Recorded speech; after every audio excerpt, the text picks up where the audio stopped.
Bank टंका आत्मसात घटना 6 वर्ष पर गिरफ हेले बैंक कर्मचारी।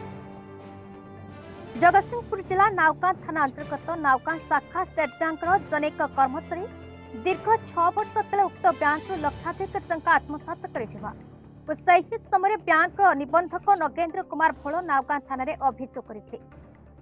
अभियोग अनुसार नावका थाना अंचल नावका पंचायत सरियाबर पाटना स्थित बेणुधर मल्लिक पुओ संतोष कुमार मल्लिक 2015 रु 2018 पर्यंत उक्त बैंक रे कोषाध्यक्ष भाव कार्यरत थे। सही समय श्री मल्लिक उक्त बैंक रे ग्राहक माने डिपोजिट करने को देउथिबा अर्थराशि 62.25 लाख टंका ने फरार हो जाइछे। जहाकु नै तत्कालीन मैनेजर नावका थाना रे एक लिखित अभियोग करथिले।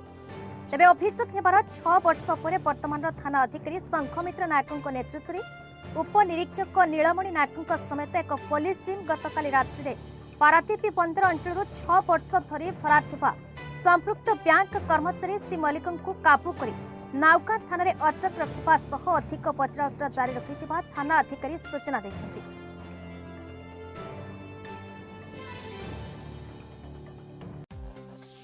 जगतसिंहपुर दीपक महांती रिपोर्ट, भारत न्यूज।